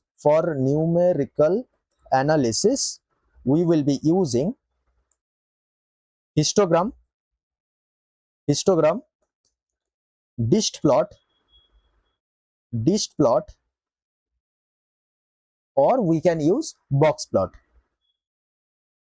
Okay, and for the categorical analysis of the numerical of the univariate data, when we will be doing the category, when we will be dealing with categorical data, that time we will be doing categorical. That time we will be using either count plot or we will be using pie chart. Fine. Now let us see the visualization for it, as because we have gone for the numerical data. So now let us move on for the visualization. So for visualization, what we will be using over here, we can use histogram plot. As because it is the numerical data. SNS.histplot. Inside the data, we will be passing df, and in the x-axis, we will be passing the total bill. Now check it down. What we have got in the total bill dot mean, what is the average bill the customers have spent? $19.78. And remember one thing, that if you seen this data set carefully, the tips are given in one digit, right? 1.01, 1.66. These are not in rupees, these are in dollars. Okay, remember this thing. Now what is the average total bill? We are getting $19.78. Now when we will be doing the histogram plot, when we will be finding out the histogram plot, we are getting it that the average is around somewhat $19, somewhat around the $19. Fine. So the numerical answer gives the average bill, while the histogram shows the complete distribution. Okay, histogram shows the complete distribution. Okay, now we want to find that what is the highest total bill customer have paid.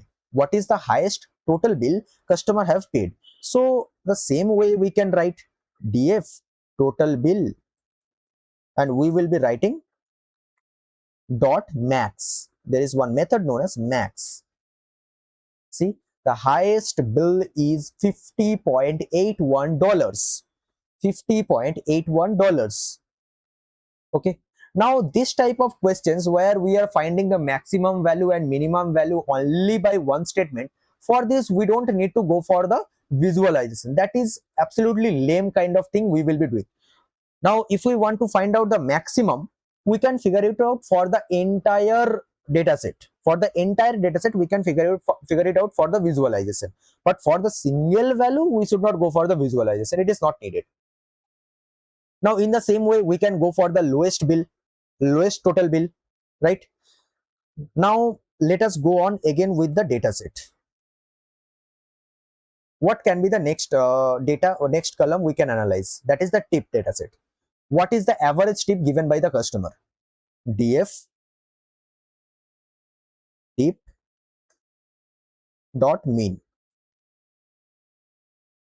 Then we are getting the average tip, that is the $2.99. $2.99, that is the average tip. And what will be the maximum tip then? Df dot tip dot max. What is the maximum tip people have given? That is $10. $10 people have given for the tips, and that is approximately 900 rupees. Yeah, 940 rupees kind of. In the same way you can find the lowest tip as well. Now by analyzing the data set, what can be the next possible question? Now what will be the most common table size? What will be the most common table size? Most common table size means, like I want to find out that I want to find out the majority, that majority of the people have booked for what size of the table, like 2, 3, 4, what size of the table they had booked. I want to find majority, like most common people, like commonly people are booking for what table size. That is the thing I want to find out. So what is, this question is very important and tricky as well. This is very frequently asked in the interviews. If you are preparing for the interviews, this question will be very, very important. What is the most common table size? What will be the most column table size? And that is why, as because the question is important, that is why I have written down the question. Now from this, what normally you will be doing, you will be going for df. See, I am writing df size, and what you will be doing normally is max. Most of the people you will be doing is max. You are getting 6, but max is giving you what? That only one customer, maybe only one or two customers out of 234 records, maybe one or two customers have booked the table for 6 members.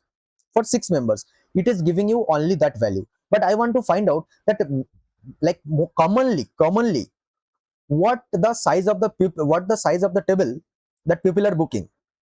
So for the common one, like which is occurring at the majority, which, what is the, I just want to find out the highest frequency. I want to find out the highest frequency in the size column, which number is occurring very frequently. So for that frequency, maximum frequency, I will be using mode. Okay, because mode is the one which is going for the frequency, which is finding out the frequency. So df and here I will be writing size, and if I do go for mode, it will be giving me that. It is mostly people are booking for 2, like 2 table size, like when the, like they are booking for a table which will be consisting of 2 members only, because mode is the one which will be giving me the highest frequency, like the number which is occurring the most, the value which is occurring the most, it will be giving me that. Okay, now that is all about the univariate analysis. Now we will be going for the bivariate analysis. Now in bivariate analysis, we will be going for multiple things. Bivariate and multivariate, almost they kind of thing, they are kind of the same thing. Okay, now let us move on for bivariate analysis. Bivariate analysis. Okay, okay. So in bivariate analysis means analyzing the relationship between two variables. Analyzing the relationship between two variables. Okay, So in bivariate and multivariate analysis, you have to go through few things which you need to keep in your mind. You have to go through few things. I am writing it down in the OneNote. Bivariate analysis. Bivariate analysis. So in bivariate analysis, you have to keep few things in your mind. So few things are, uh, see, bivariate analysis means analyzing the relationship between two variables. So means here we are using two columns, or we are analyzing two columns at a time. Here we are analyzing two columns at a time. Now these two columns, maybe one column may be numerical, one column may be numerical, another column is also numerical. It may happen, this can be the possible combination. Or it may happen one column is numerical and another column is categorical. This combination may also happen, categorical. Or it may happen both the columns are categorical. Both the columns are categorical. This may happen, right? Now, one thing you should keep in your mind, that is, for numerical analysis, for numerical analysis, when both the columns or when both the variables are numerical, what are the plots or what are the charts we will be using for visualization? Remember these things, because these things will be very essential when we will be going for on, when you will be going in your job, or you will be sitting for the interview. For both the cases, this will be very important, and these things you should have to keep in your mind, like it should be dissolved in your blood, like that. Numerical analysis, what type of plot you will be using? You will be using scatter plot, or you will be using line plot based on the situation. Okay, like for both the cases, both the plots may work. It may work, like 99% of the cases, for both the numerical columns, either of the plots it will work. For numerical categorical analysis, like one column is numerical, another column is categorical, that time you will be using bar plot, box plot, or dished plot. Bar plot, box plot, or dished plot. Okay, for categorical analysis, like both the columns are categorical, you will be using heat map, or you will be using cluster map, or you will be using cluster map. Okay, I hope you have understood this. Now let us again move on to the Colab.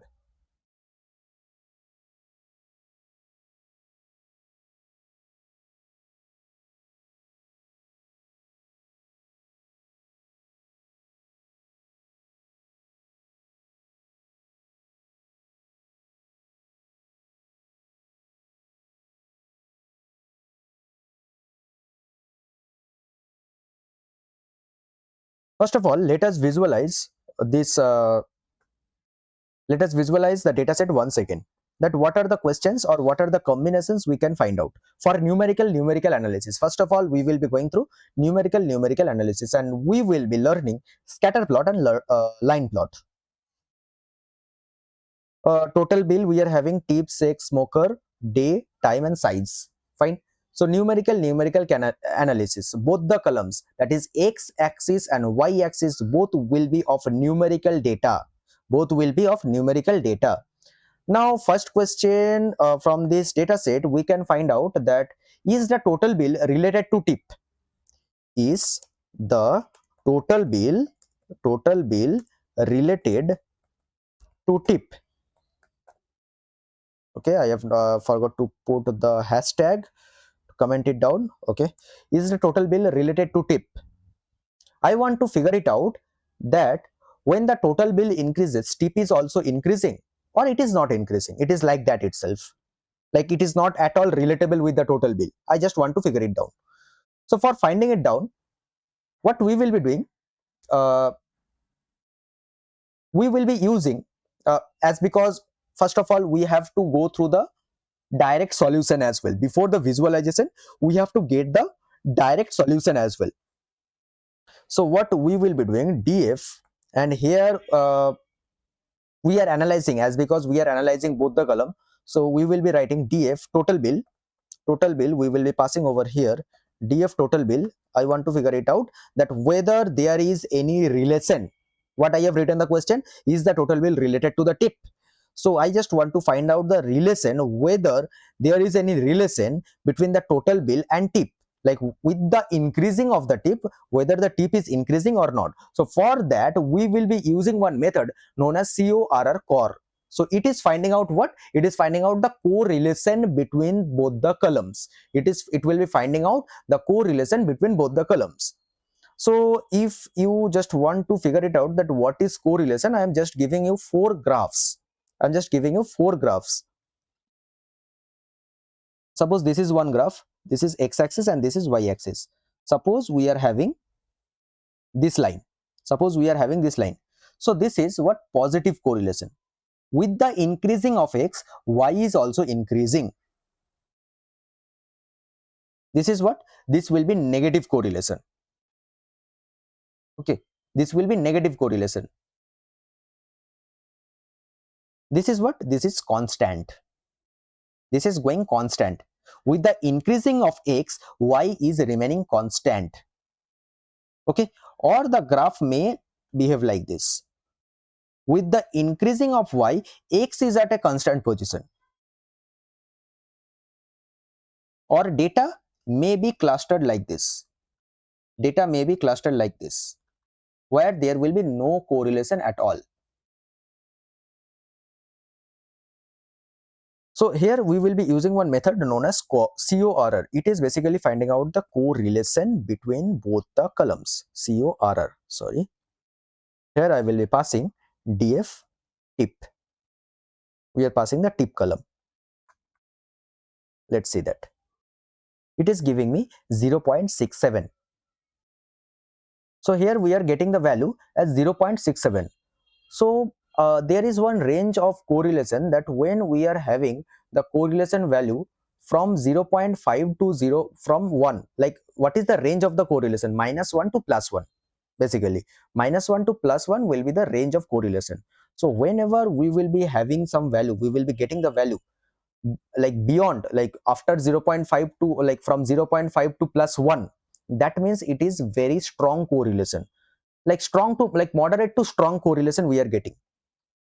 Okay, whenever we are getting some value close to -1, that means we are getting close to negative correlation, like no dependency is there, no relation is there between two columns. Now here we are getting the value as 0.67. that means we are getting moderate to strong relation between the total bill and tips. So that means a very good relation is there, a very good dependency is there of the total bill on the tip column. Okay, now how can I visualize it? How can I visualize it? We can visualize it with the help of scatter plot, as because it is numerical analysis. So SNS dot scatter plot, and here first of all I have to take the data set. So data is equals to df, and in the x-axis what I will be writing? I will be writing the total bill. I will be writing the total bill. You can write anything, but as because we are finding the dependency of the tip on total bill, we are finding the dependency of tip on total bill, that is why we are writing this total bill in x-axis and tip in y-axis.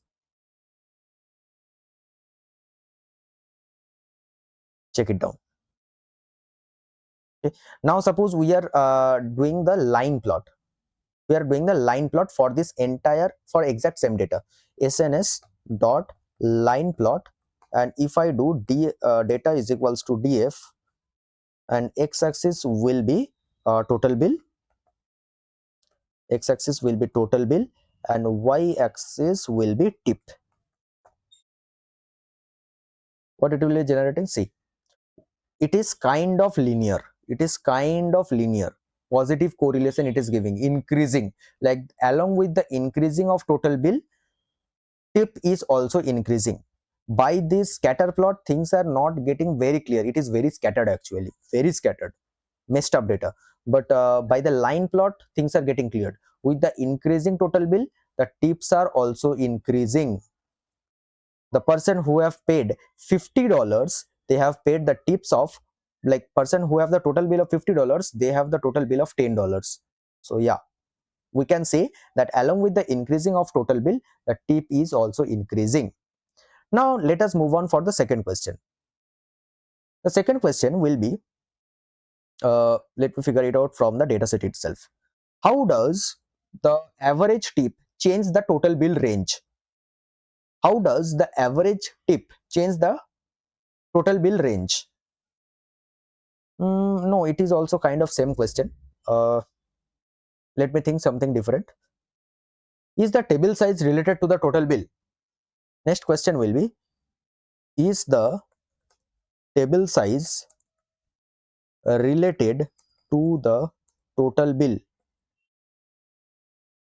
Is the table size related to the total bill? Like, I want to find out that whether the size of the, with the increasing size of the table, the total bill is also increasing. I want to figure it out that thing. So here also we will be using the correlation only, right? And both the columns are numerical. So df size, we will be writing dot corr, and here we will be passing total bill, df total bill. Let it run. So we are getting 0.59. Okay, so it is above 0.5. So it is, as because it is above 0.5 and it is close to +1, we can say that there is a moderate to strong kind of correlation or relation is there in between table size and total bill. Okay, now how can I visualize it? Using the same scatter plot, and or you can use the line plot, using the same scatter plot or line plot. Okay, now let us move on to the next question. The next question will be, how does let me frame the question. Yeah, how does the average total bill change with the table size? How does the average total bill changes with the table size? Now we are not finding out the relation over here. We got it that there is the relation between the total bill and size. We got it. There is the correlation, there is the positive correlation is there with the total bill and size, that we got. But now we want to figure it out that how does the total average total bill change with the table size? How does the average total bill, let me write down the question. Let me write down the question. How does the average total bill changes with the table size? Fine. This is the question. Now for this question, we have to use a very important and interesting thing. It is very important in the entire data analytics concept. Like, if you have gone through the SQL also, then you have learned, or you have gone through one method known as group by. So this is the question of group by, and here I am giving you a live example of group by, because I have not covered group by in the Pandas video. Why I have not covered? Because I wanted to show you, or I wanted to explain group by in a practical way. In a practical way, I wanted to explain this group by. First of all, you have to understand what is group by. Group by, think of group by as, first it is first dividing the data into groups, and then it is performing calculations on each and every groups. It is first dividing the data into groups. It is first dividing the data into groups, and then it is performing calculations on each and every group. Now let me write it down in one note, because things are, you have to understand the thing. You have to understand this thing. What is group by? And it is very important for the interview perspective or for the job perspective. It is very important. Group by. Okay, so what is group by? Think of group by like, it is first dividing the data. It is first dividing the data,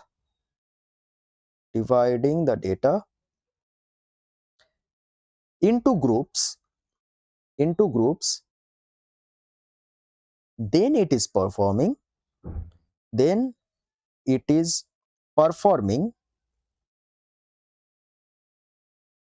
then it is performing calculations on each group, calculations on each group. Now I know that the things are not getting cleared by this definition. This is just a theoretical definition. So I just wanted to make you understand by this example, by this question which I have given just now, that how does the average total bill change with the table size. Now as because you have gone through this data set for a long time, if you are watching this video till this time, so you already have gone through many questions, right? You have gone through this data set multiple number of times. So I guess the data set is now in your blood. So by this example, we will understand. Now, what does the group by is doing? Group by is splitting the data at first, then it is applying some functions, and then it will combine the data again. It will combine the data again. Okay. Now, this is the entire flow of group by. Now, let me solve that question. Sorry. The question was, how does the average bill, average total bill, how does the average total bill change with table size, changes with table size, changes with table size. Okay. So for table 1, for tables having 1%, 2%, 3%, etc., what is the average restaurant bill it is generating? This is what we want to find. From this question, what we want to find, for tables having 1%, 2, like 1%, 2 people, 1%, 3 people, like this, what is the average restaurant bill we want to find out. Okay. Now for this question, what will be the answer? Like how can I write the answer? So df dot group by, if I write df dot group by, and group by we will be writing like this, group by what we want to group by, what we want to group by. I want to group by size, like I want to figure it out that with the average total bill, how this table size is changing. Sorry, vice versa, with the increasing table size, with the increasing table size, how this average total bill is changing. So I want to group by the size, I want to group by the size. What are the sizes? Like 2, 3, 4, 5, like these sizes I want to group by it, and I want to find the average total bill, that how it is getting changed. Size I will be writing, and then I will be writing the total bill. Like this is how the group by is written. This is the syntax. Total bill, what we want to, first of all, what we want to group by, here I will be writing what we want to group by, with what perspective, with what perspective, perspective. Okay. Now group by always works with some aggregate functions. Remember this thing, group by always works with some aggregate function. I want to find out how the tables, how the average total bill is changing with the table size. Average total bill, this is the aggregate function, this is the aggregate function. Okay. Dot mean, this is the aggregate function. Now what does this group by size is doing? It first groups all the rows according to the table size. It first groups all the rows according to the table size. Try to understand it deeply. First the size is 2, suppose. First the size is 2. When the table size is 2, what are the total bill we are having? What is the total bill? The total bill is like 16.99. For the table size 2, what are the total bill we are having, normally getting? $16.99 or $18.20 or $22.50 or $20.10. Now these all data belongs for the table size of 2. This all data belongs for the table size of 2. For size 3, for size 3, size 3 group by function will be grouping again for the total bill. For the total bill, it may be 10.34, 11.12. I am just taking the random values. Okay, I'm not referring any data set. I'm just taking the random value for your understanding. 24.03, like this it may give. Okay, now these people belong from the table 3. Now what does this total bill is doing? Total bill dot mean is doing. What does this total bill dot mean is doing? It is doing the average for all the data. It is doing the average for all the data. For size 2, we are grouping the total bill and we are taking the average of the total bill. Like suppose average we are getting by looking at this data set, we can figure it out. The average will be somewhat around 19.20. It is just a random guess I am taken. Okay, suppose the average is 19.20. Now for the size 2, for the table size 2, the average total bill will be 19.20. For the table size 3, the average total bill will be somewhat whatever, somewhat around 15.20. Now what this group by size is doing? Group by size is grouping the total bill based on the table size, based on each table size. What are the table sizes we are having? 2, 3, 4, 5, like this we are having up to 6. So it is grouping the table sizes for each and every individual sizes, and after that it is finding out the average total bill. Now group by function always works with this aggregate functions. If there is no aggregate function, it will give one error. Now I hope it is clear for you. Now let us move on to Colab once again.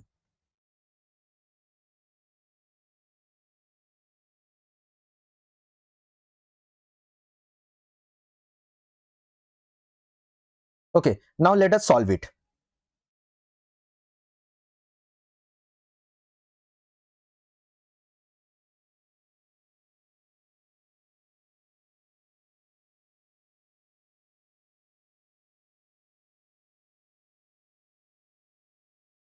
Let us solve it. Df dot group by, if I give group by, and what I will be grouping by? First of all, size. Based on the size, I am grouping by the total bill.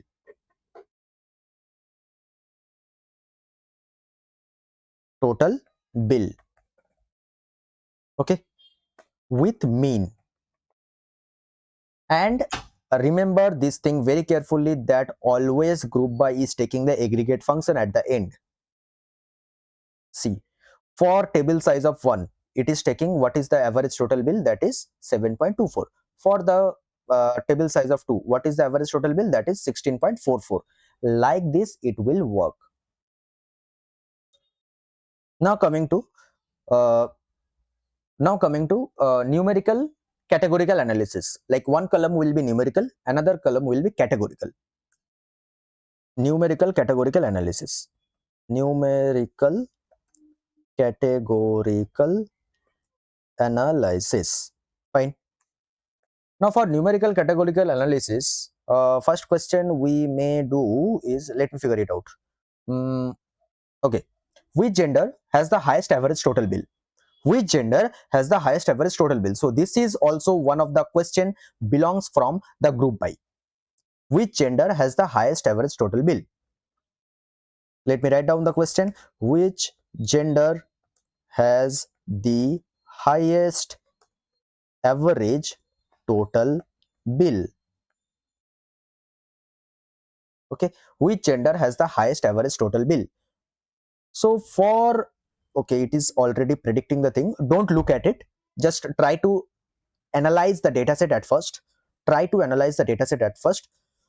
What I want to figure it out, that based on the gender, so what I want to group by? Based on the gender, as because I am saying I want to group by the gender. That is sex column. That female, for female, what is the total average? Like what will be my question? Which gender has the highest average total bill? This is what I want to find out. Now if I break down this statement, which gender has highest average total bill, that means I want to figure it down, that for female what is the highest average total bill, and for male what is the highest average total bill. So now just say that what I want to group by. I want to group the sex column. I want to group the sex column. For the previous question, I have grouped the size for table 1, table size of 1, for table size of 2, for table size of 3. For this question, for sex male, for sex female. Got it, I guess.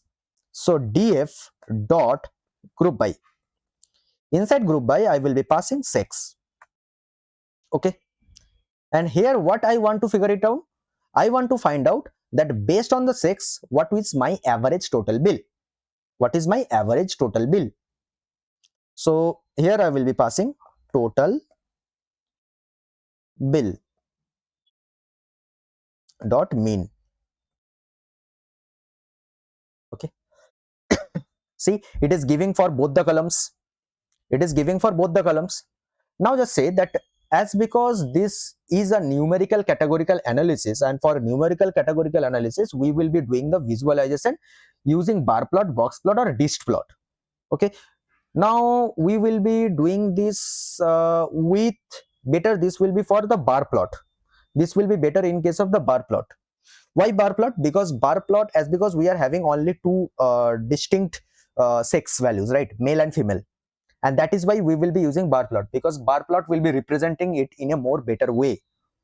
When you will be doing it, practicing it over time, the things will be going in your blood. It will be dissolved in your blood, like which things should we use. Like we are having only two sex columns, like male or female, only two are there. So in this case we will be using the bar plot. That will be looking better, it will be giving better visualization. Df, not df, sorry, sns dot bar plot, sns dot bar plot. Here I will be passing data is equals to df, and in the x column I will be passing sex, and in the y column, remember this thing is a numerical categorical analysis, I will be passing total bill.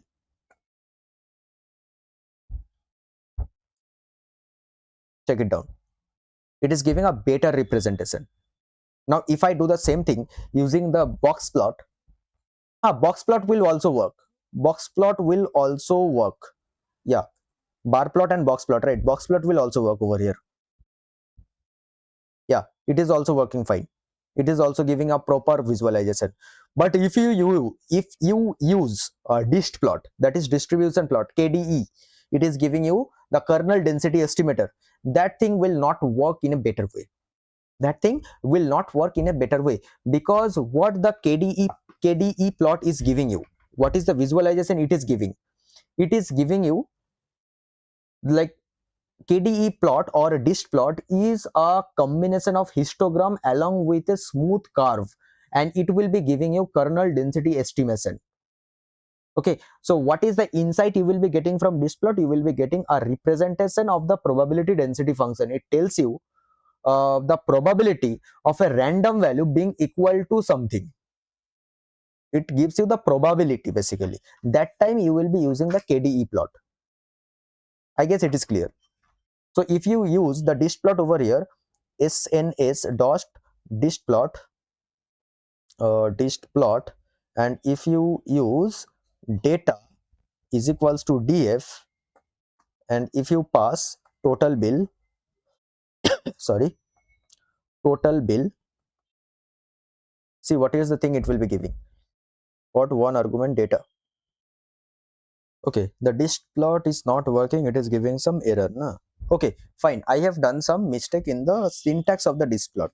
So what is the syntax? Syntax will be working like this. It will not, unlike other plots, unlike other graphs, it will not take data is equals to df or x, like in the x-axis I will be writing this, in the y-axis I will be writing that. We don't have to do all these things. Rather than we will be directly writing df answer, under this square braces we will be giving this total bill. Okay, now check, it is giving the distribution plot. Fine. Now from this plot, from this kernel density estimation plot, what is the thing you are figuring out? You can figure out that whether your graph, whether your data specific column is following the normal distribution or it is not. Like whether your data is having a normal curve or not normal curve, it is having a bell-shaped curve or a not bell-shaped curve, it is having some skewed data. You can figure it out that. Now that is a part of feature engineering. I will be explaining it later, but as of now, just uh, try to understand that disk plot is a distribution plot which is helping us to understand whether a specific column is having a normal curve or a not normal curve, because it will be helping us to check that whether our specific column is having outliers or not outliers or no outliers. Okay, now what is an outlier? That I will be discussing it in the feature engineering. It is not a part of data analysis. Okay, now let us move on with the next question. That is, I'm writing down the question: do smokers or non-smokers have a higher average total bill? Have a higher average total bill? Have a higher average total bill? Okay, do smokers or non-smokers have a higher average total bill?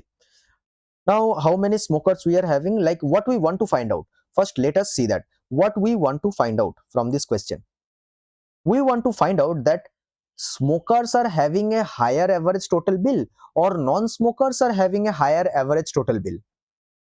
So basically what we want to find out in the smokers column, if we look carefully, what are the values we are having?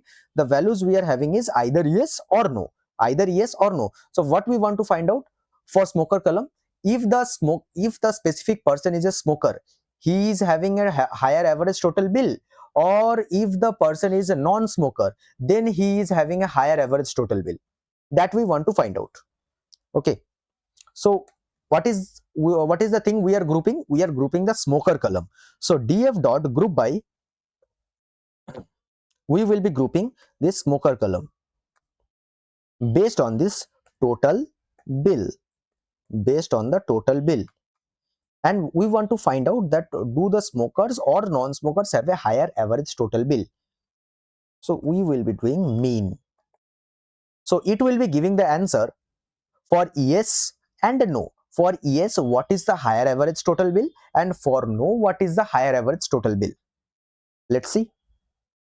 Obviously, for the smokers who does a smoking, for them it is having a higher average total bill. Fine. So from this we can also get it that the person who is smoking, they are giving more profit to the specific business. Like in the, at least in the restaurant market, they are giving more profit, right? Now how can I do it? Like how can I do the visualization for it?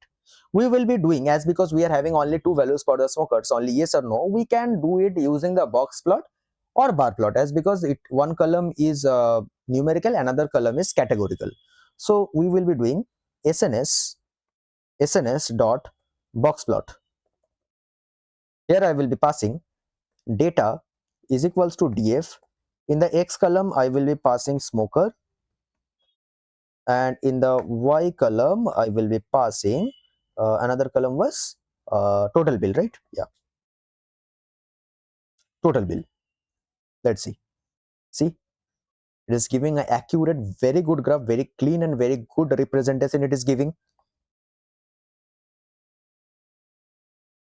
Now let's see one thing, let's move on to the next question, that do smokers or non-smokers give a higher average tip? Do smokers or non-smokers give a higher average tip? Obviously the smokers will be the one, I know.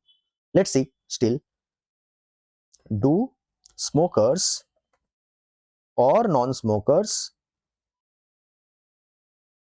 give a higher average total, higher average tip, higher average tip?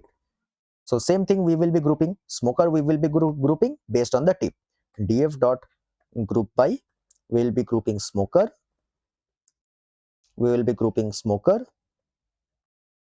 based on tip dot mean. Let's see, obviously the smoker is giving a higher average tip, less than the non-smoker. Now let's move on to the next question. That is, on which day is that average total bill is highest? On which day? On which day the average total bill is the highest? Okay. So for this, what I want to find that for each day, like Sunday, Monday, for each day, what is the higher average total bill? Like for if in Sunday we are having a higher average total bill, or in Monday we are having a higher average total bill, that we want to find out. That we want to figure it out. Okay. So we will be doing df dot group by, and we will be grouping the day column. So if you look carefully, again we are doing the numerical categorical analysis. Again we are doing the same thing, numerical categorical analysis. Here we will be passing total bill dot mean. See, we are getting a higher bill on Sunday. Obviously, we will be getting the highest revenue on Sunday itself, right? That is very obvious. And as because it is a numerical categorical analysis, you can go on for the bar plot or box plot. That will be better. That will be better. Whenever you will be going for checking the distribution, what type of distribution, whether it is normal or the data is skewed on the either ends, then you will be going for the dist plot. Okay. Now let us move on for categorical analysis. Categorical analysis. Like both the columns will be categorical. Categorical versus categorical. Categorical. I'm writing the wrong spelling. Categorical. Okay. So what is the relationship between the gender and smoker status? What is the relationship between the gender and smoker status? Let me write down the question. What is the relationship between the gender and smoker status?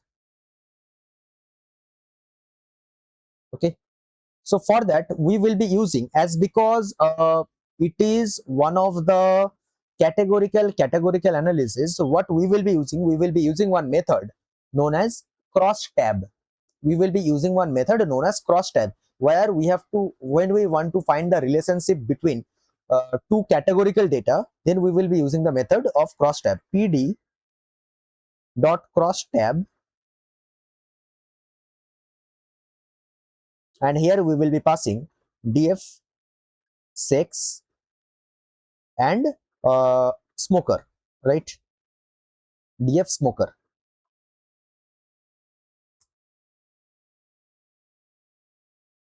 See, so cross tab is basically giving you in a tabular format, in a cross tabular format. Okay, it is giving you the entire data. First of all, it is smoker yes or no, and sex male or female. For smoker, yes, male smokers. How many there are male smokers are present? 60 male smokers are present. How many male non-smokers are present? 97 male non-smokers are present. So you can get the entire data overview in a single tabular format. For that, you will be using this method known as cross tab. Now, as because it is a categorical data, how can you visualize the entire thing? So you will be using one graph known as the heat mapping. SNS dot heat map, and here you will be passing one argument known as table. Annotation is equals to true, and here you will be passing the format will be format we can pass as D. Now how I can write all these things, if you just go on to the Seaborn documentation, you can find all the arguments of the heat map, all the features of the heat map you can find over there, and you can just browse from that. Okay, there is nothing to learn from this. This is just the styling we are doing, and the C map we will be doing is blues. Under blues we will be doing blues. Table is not defined. Okay, sorry, table name we will be saying, right? So the table name is df.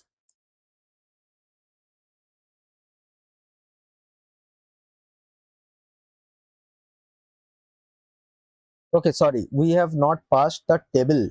Okay, okay, okay, got it. So we have to pass it, we have to store it in a table. Okay, we have to store it in a table, in one variable named as table. You can name anything, you can name anything of your wish. So here I will be passing the table name, that is the table. Now it will work, see, now it will work. So from this heat map you are getting the exact idea based on the color shades, based on the gradient of the colors. Now if you look carefully that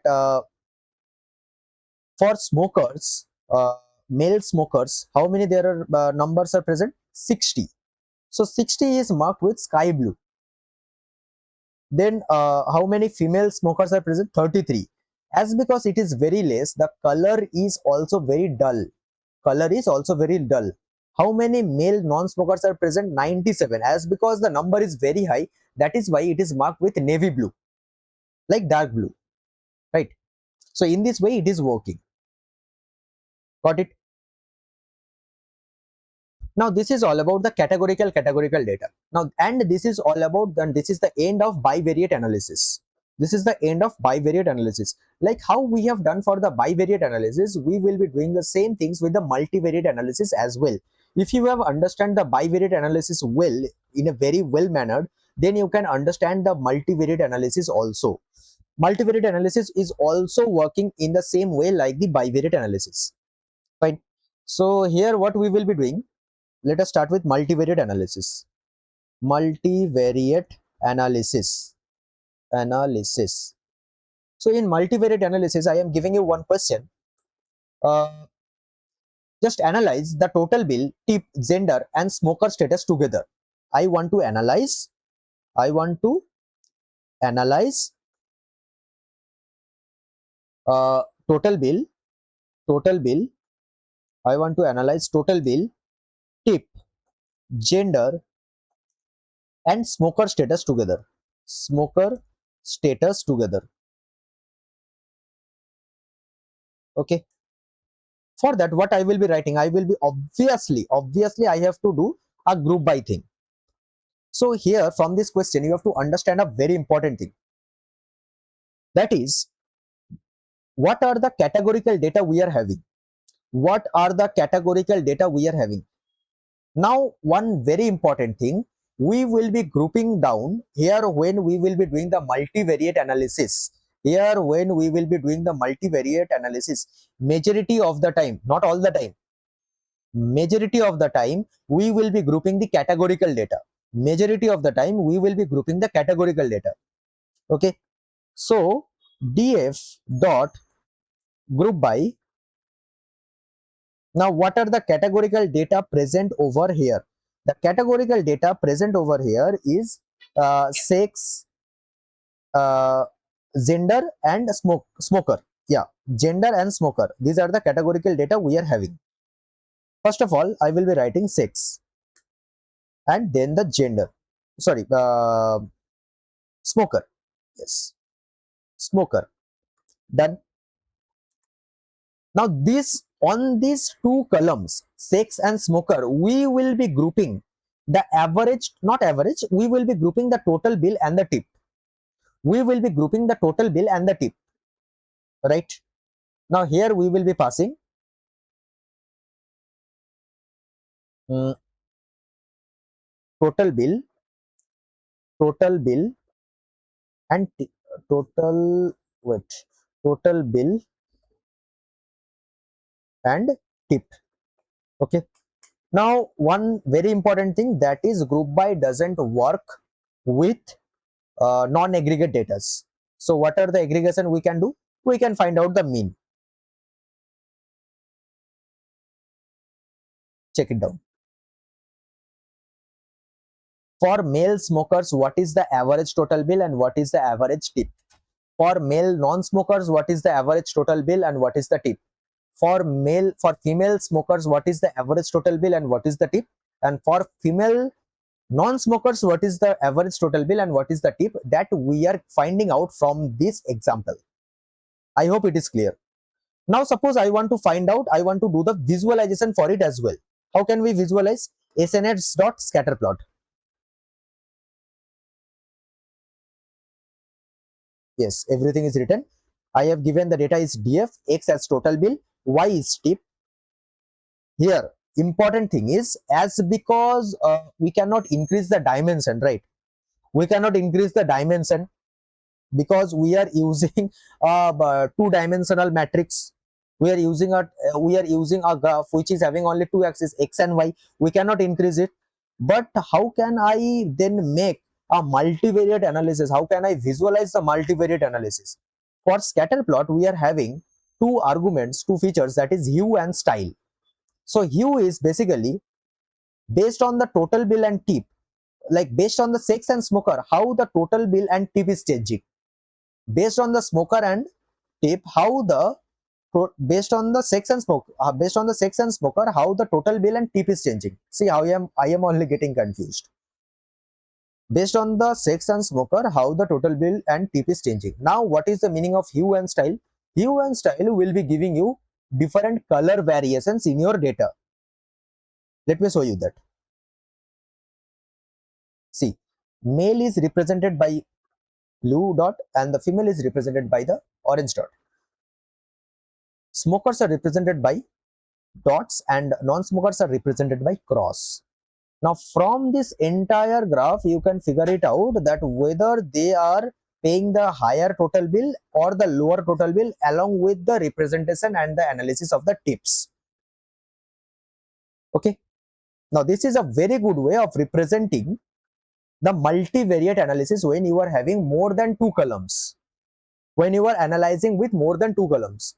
And I would recommend that if you are doing the multivariate analysis, you should go for the scatter plot only. That is a very good way of representation. You can use another way, that is the rel plot, relation plot. Okay, relation plot, rel plot. Rel plot will also give the same thing, same as scatter plot, but with a different styling effect. That's it. But with a different styling effect. That's it. Okay. Now this is all about univariate analysis, bivariate analysis, and multivariate analysis. In the next video, we will be starting with the feature engineering. And this is all about, we have done with NumPy, Pandas, Seaborn, and the visual representation of with the Seaborn and the visual representation of your entire data analytical report. So that's it for today's video. Thank you everyone. If you like my video, do comment and do subscribe. If you have any doubt, please do mention in the comment section. Thank you everyone. Have a nice day. Bye bye.